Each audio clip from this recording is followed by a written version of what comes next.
Praise the lord. అందరికీ వందనములు. ఈరోజు మనం ధ్యానించుకోబోతున్న వాక్యము ఆది కాండము 1వ అధ్యాయము. ఆదియందు దేవుడు భూమి ఆకాశములను సృజించెను. భూమి నిరాకారముగాను శూన్యముగాను ఉండెను. చీకటి అగాధ జలము పైన కమ్మియుండెను. దేవుని ఆత్మ జలములపైన అల్లాడుచుండెను. దేవుడు వెలుగు కమ్మని పలుకగా వెలుగు కలిగెను. వెలుగు మంచిదైనట్టు దేవుడు చూచెను. దేవుడు వెలుగును చీకటిని వేరుపరచెను. దేవుడు వెలుగునకు పగలనియు చీకటికి రాత్రనియు పేరు పెట్టెను.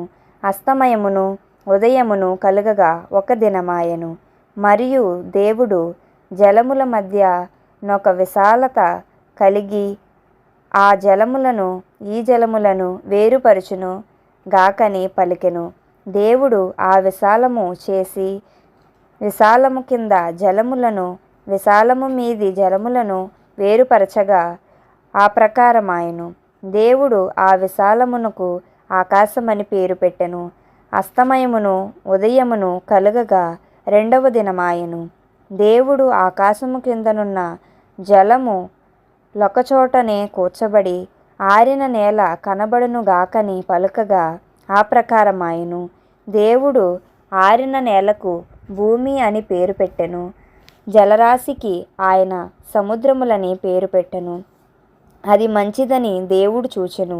దేవుడు గడ్డిని విత్తనములిచ్చు చెట్లను భూమి మీద తమ తమ జాతి ప్రకారము తమలో విత్తనములు గల ఫలమిచ్చు ఫలవృక్షములను భూమి మొలిపించును గాకని పలుకగా ఆ ప్రకారమాయెను.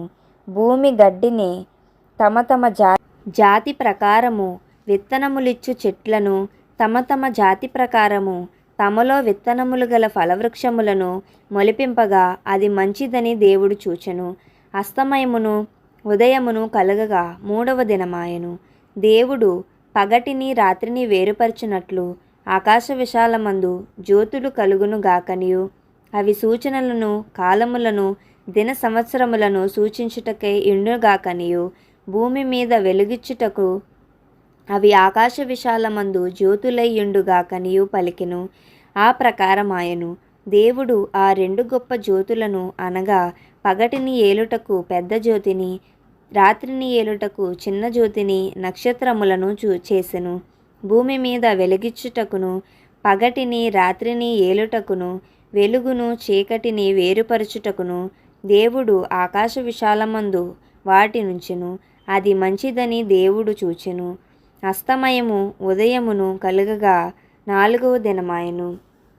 దేవుడు జీవము కలిగి చలించు వాటిని జలములు సమృద్ధిగా పుట్టించును గాకనియు పక్షులు భూమిపైని ఆకాశ విశాలములో ఎగురును గాకనియు పలికెను. దేవుడు జలములలో వాటి వాటి జాతి ప్రకారము జలములు సమృద్ధిగా పుట్టించిన మహామత్స్యములను జీవము కలిగి చలించు వాటన్నిటినీ దాని దాని జాతి ప్రకారము రెక్కలు గల ప్రతి పక్షిని సృజించెను. అది మంచిదని దేవుడు చూచెను. దేవుడు మీరు ఫలించి అభివృద్ధి పొంది సముద్ర జలములలో నిండి యుండుననియు పక్షులు భూమి మీద విస్తరించును గాకనియు వాటిని ఆశీర్వదించెను. అస్తమయమును ఉదయమును కలగగా ఐదవ దినమాయెను. దేవుడు వాటి వాటి జాతి ప్రకారము జీవము గల వాటిని అనగా వాటి వాటి జాతి ప్రకారము పశువులను పురుగులను అడవి జంతువులను భూమి పుట్టించును గాకనియు పలికెను. ఆ ప్రకారమాయెను. దేవుడు ఆయా జాతుల ప్రకారము అడవి జంతువులను ఆయా జాతుల ప్రకారము పశువులను ఆయా జాతుల ప్రకారము నేలను ప్రాకు ప్రతి పురుగును చేసెను. అది మంచిదని దేవుడు చూచెను. దేవుడు మన స్వరూపమందు మన పోలిక చొప్పున నరులను చేయుదము. వారు సముద్రపు చేపలను ఆకాశ పక్షులను పశువులను సమస్త భూమిని భూమి మీద ప్రాకు ప్రతి జంతువును ఏలుదురుగాకనియు పలికెను. దేవుడు తన స్వరూపమందు నరుని సృజించెను.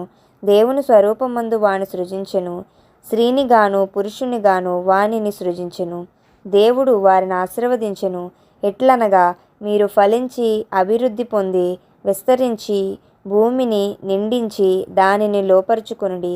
సముద్రపు చేపలను, ఆకాశ పక్షులను, భూమి మీద ప్రాకు ప్రతి జీవిని ఏలుడని దేవుడు వారితో చెప్పెను. దేవుడు, ఇదిగో భూమి మీదనున్న విత్తనములిచ్చు ప్రతి చెట్టును, విత్తనములిచ్చు వృక్ష ఫలములు గల ప్రతి వృక్షమును మీకిచ్చి ఉన్నాను. అవి మీకాహారమగును. భూమి మీద నుండు జంతువులన్నిటినీ, ఆకాశ పక్షులన్నిటినీ, భూమి మీద ప్రాకు సమస్త జీవులను, పచ్చని చెట్లన్నీయు ఆహారమగునని పలికెను. ఆ ప్రకారమాయెను. దేవుడు తాను చేసినది యావత్తును చూచినప్పుడు అది చాలా మంచిదిగా నుండెను. అస్తమయమును ఉదయమును కలుగగా 6వ దినమాయెను. Praise the lord. అందరికీ వందనములు.